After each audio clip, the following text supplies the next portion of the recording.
Are you tired of the guilt and restriction that comes with so-called cheat meals?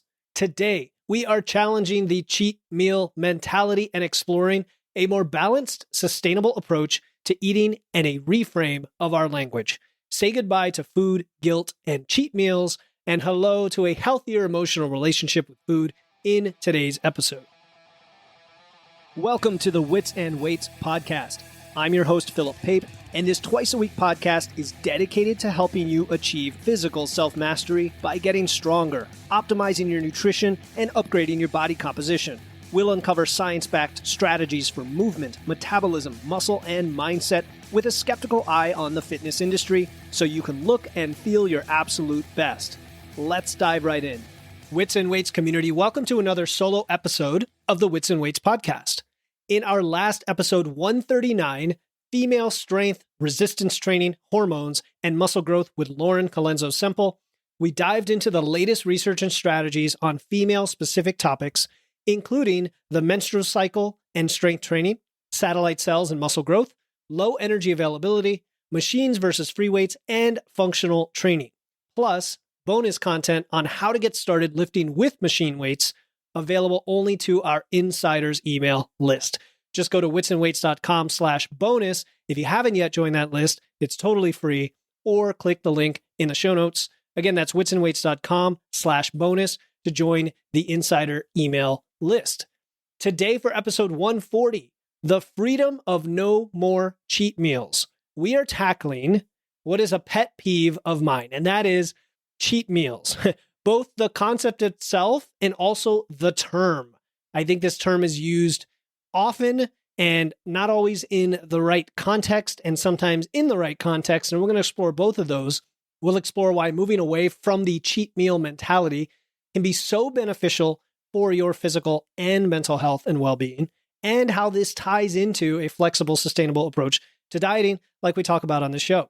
Now, before we dive into the topic, I wanted to mention an awesome new feature that I just implemented on my website called the Podcast Finder.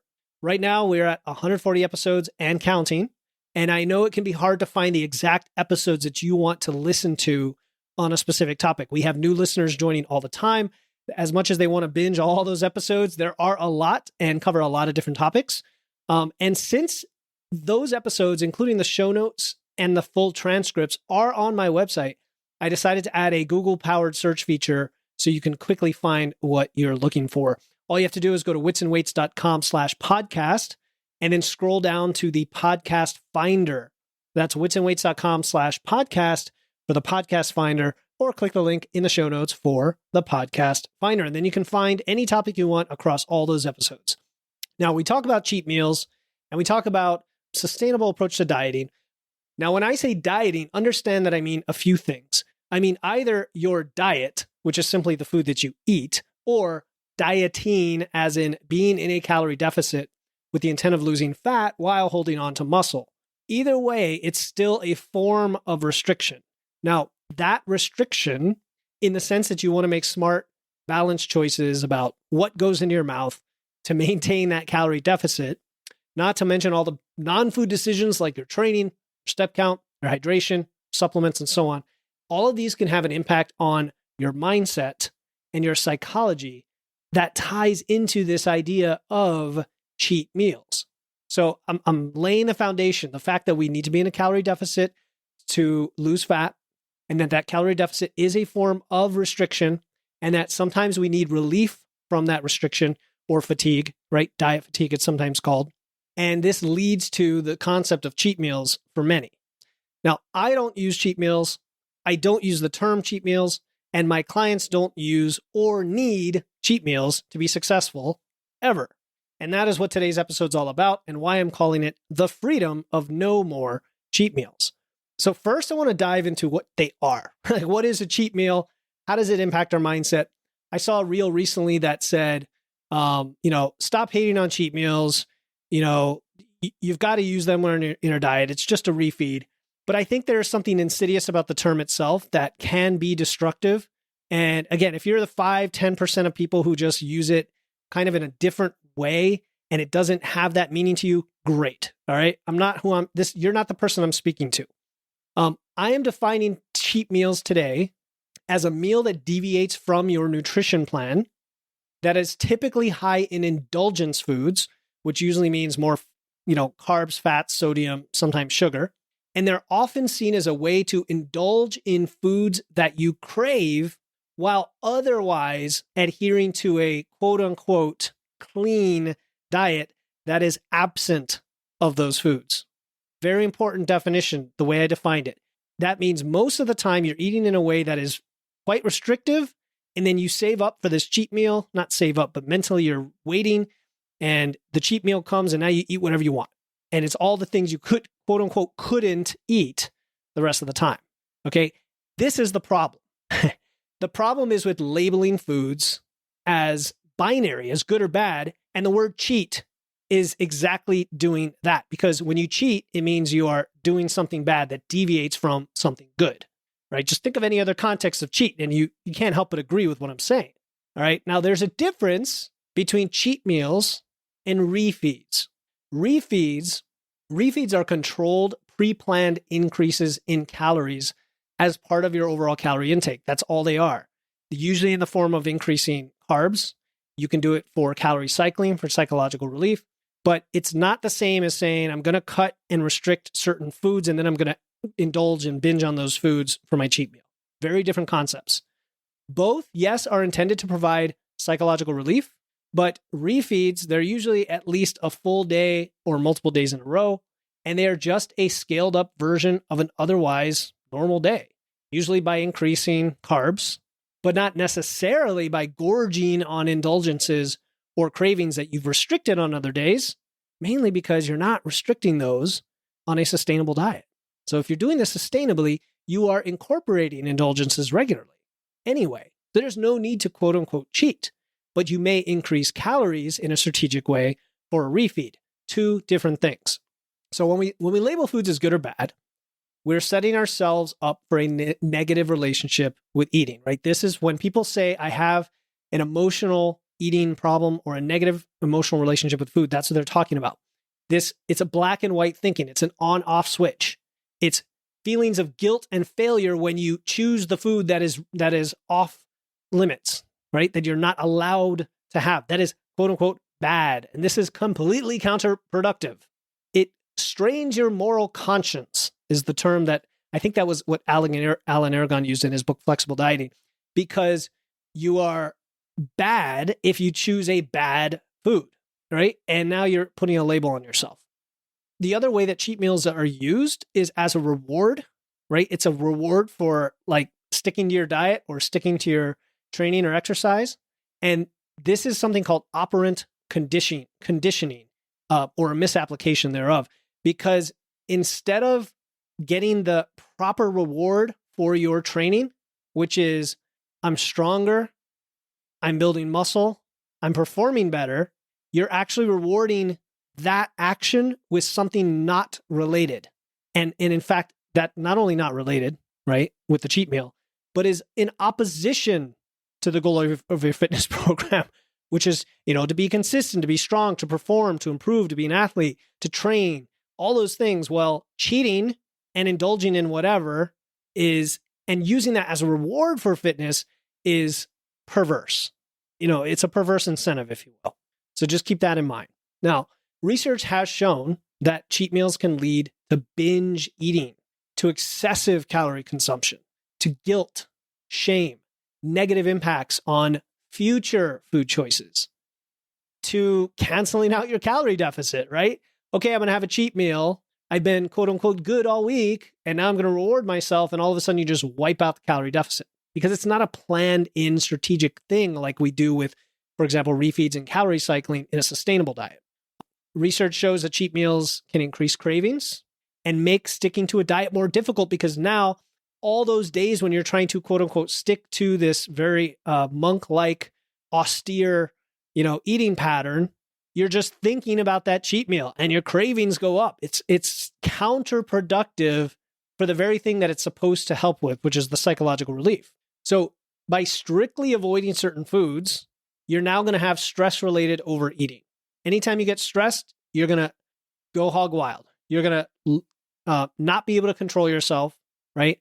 and you're going to experience more psychological stress and become more prone to binge eating. Now, does this sound familiar? We haven't really gotten into that much discussion on this show about all of those negative emotional impacts of rigid dieting, but it's there. It might seem that cheat meals provide psychological benefits similar to refeeds because they give you a break from strict dieting and thus prevent binge eating. But the irony is they actually trigger binge eating episodes because they are paired with absolute restriction of the foods in question outside of the cheat meal window. So I'm saying this in multiple ways to get it into your head, something that I didn't get for many, many years. I didn't understand this. I thought cheat meals were a way to make it sustainable, but it actually does the opposite. The use of cheat meals implies by definition, just think of the word cheat. It implies by definition that you are otherwise continuously dieting with a rigid level of restriction, or you've got food rules and now you're cheating on those rules. Just like when you cheat on a game or you cheat on a person, right? You're breaking the rules, and that is not sustainable. Whereas a flexible diet, we always talk about where you incorporate indulgences, you incorporate cravings as part of the diet itself. Okay. And by incorporate, I don't mean in an excessive amount and you're always eating quote unquote cheat meal type meals. No, you're including a little here, a little there. You're planning it in, you're planning for the calories and macros, and therefore you don't feel restricted, right? Then you can combine those with other forms of psychological relief like controlled refeeds, and these are going to be much more effective long term. Hey, this is Philip, and I hope you're enjoying this episode of Wits and Weights. I started Wits and Weights to help people who want to build muscle, lose fat, and actually look like they lift. I've noticed that when people improve their strength and physique, they not only look and feel better, they transform other areas of their life, their health, their mental resilience, and their confidence in everything they do. And since you're listening to this podcast, I assume you want the same things, the same success, whether you recently started lifting or you've been at this for a while and want to optimize and reach a new level of success. Either way, my one-on-one coaching focused on engineering your physique and body composition is for you. If you want expert guidance and want to get results faster, easier, and with fewer frustrations along the way to actually look like you lift, go to witsandweights.com and click on coaching, or use the link in my show notes to apply today. I'll ask you a few short questions to decide if we're a good fit. And if we are, we'll get you started this week. Now, back to the show. So this concept of cheat meals, it's clear that it's widespread, right? And it's all over social media. And then it even gets skewed even more in a negative direction when influencers glorify the eating of overindulgent foods as if that itself is healthy in some way. And then it normalizes, it even encourages these unhealthy eating behaviors. It's just all wrong. It's all wrong. And we don't need that. You don't need cheat meals. You don't need the term cheat meals. We don't need to glorify processed foods, and say that, look, a healthy diet can just have unlimited processed foods if you can use cheat meals. It's just wrong. So that's my opinion, but I think it's also supported by the evidence. And I wanted to lay out the case before we get into what do we do instead, right? So what do we do instead? Well, when we talk about flexible dieting, and those who follow this podcast know what this is, but it's always good to have a refresher. We're talking about balance, focusing on macronutrients and objective measures and outcomes and things that serve you and your goals, right? The micronutrients, the macronutrients, the energy balance, instead of off-limit foods, right? It's not about whether you eat this or that.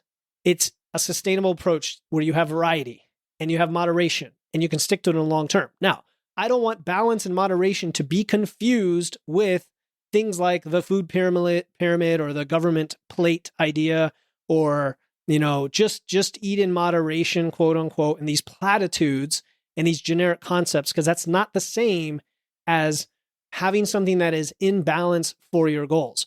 A good example of that is protein, right? In my episode where I did about the dangers of low protein for longevity, I talked about how most people have like 10% of their diet is protein. And it really should end up being around 25 to 35, 40% of your diet if you have enough for muscle building, muscle preservation, optimal health.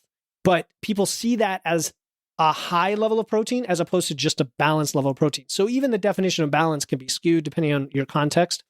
And the point here is it's not about eliminating foods, but understanding how different foods fit into your nutritional goals, right? So we are going to have, for example, realistic macro targets.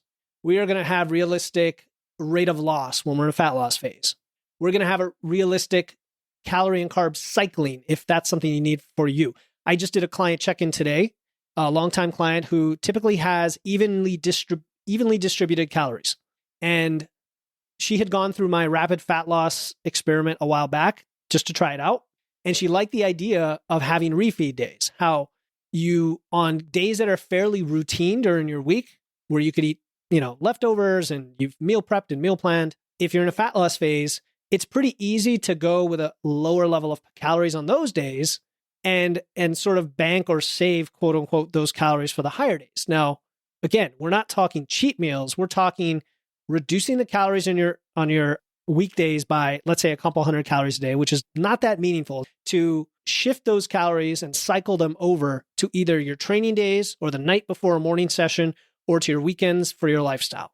Whatever makes sense from a psychological and a preference perspective so that you can be sustainable with your diet. Again, that is totally different from cheat meals where anything goes, where you've restricted and now you're allowing things in.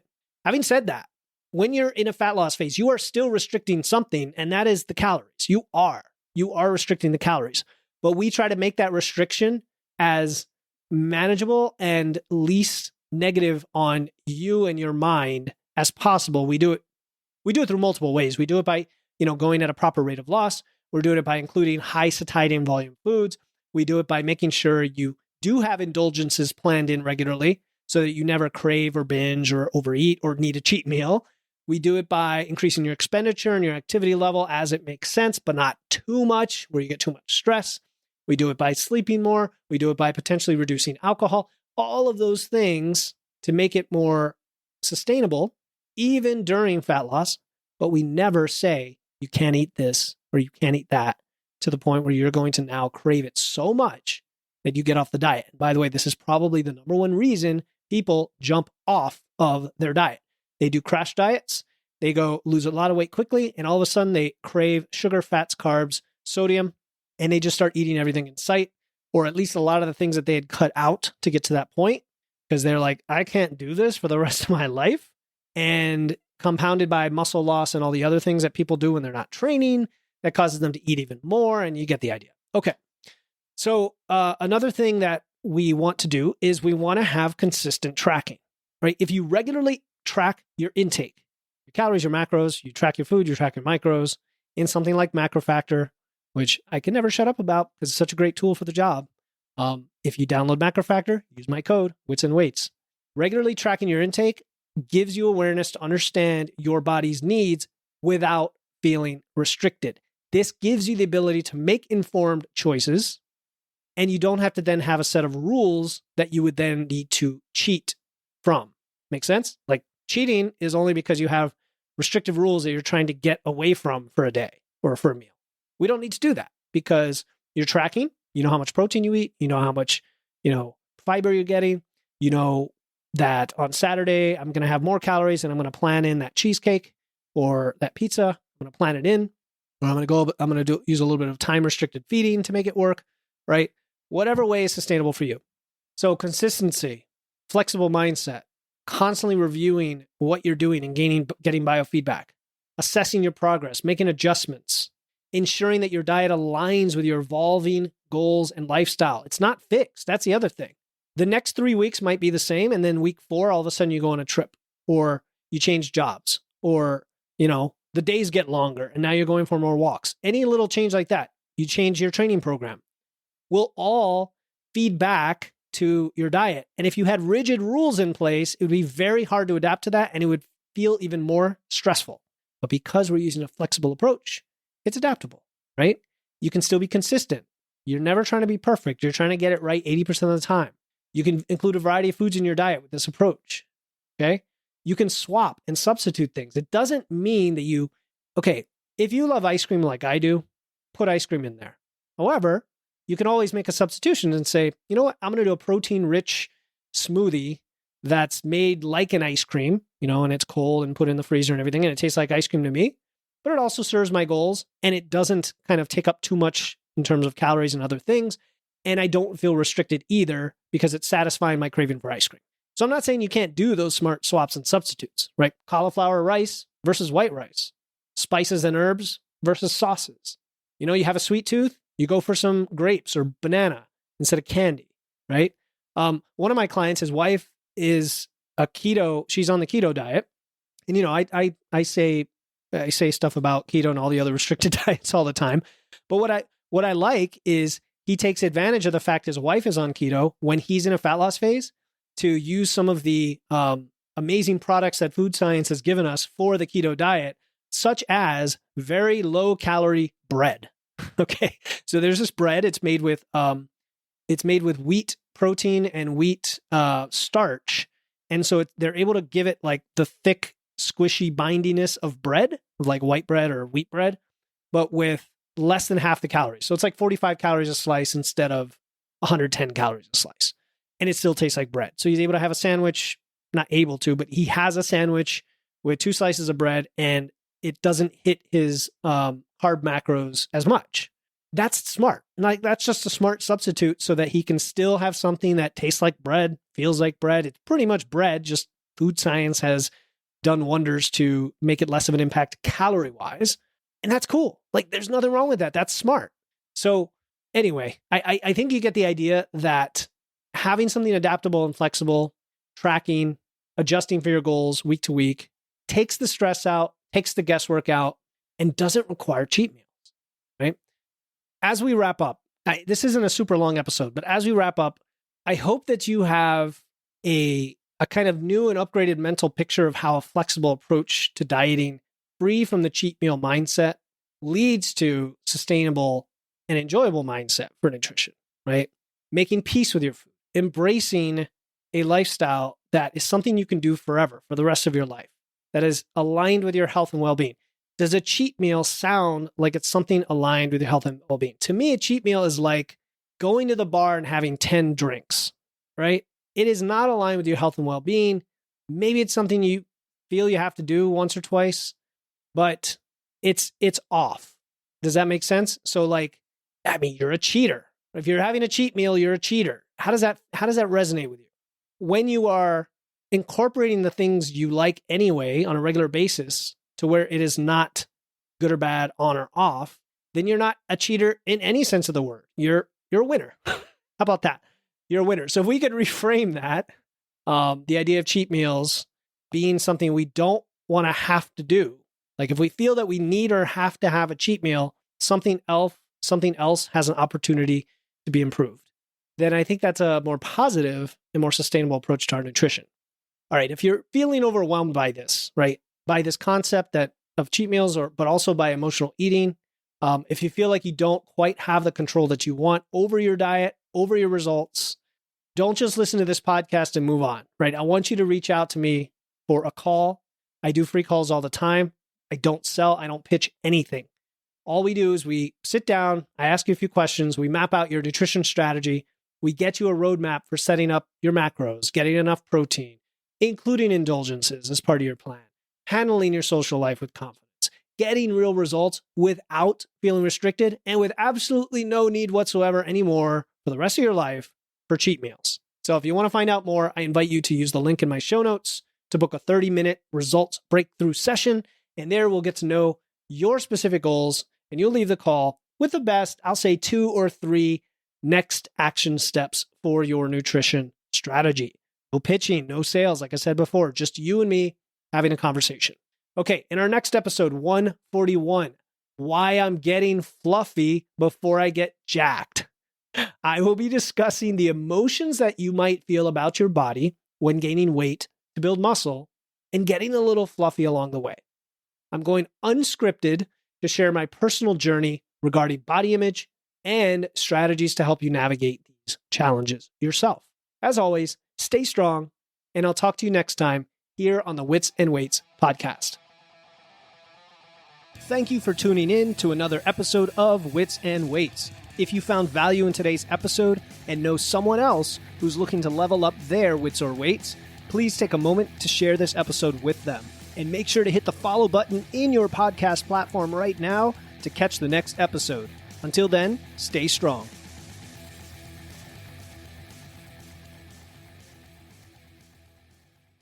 Hey, before you go, I want to let you know about a free resource I have. They are free guides on everything from fat loss to eating out to building muscle to managing hunger to figuring out the best macros for you and more being added all the time. You want to get the most out of these podcasts and your time to look and feel your best, and these free guides will give you a quick and easy way to know what to do.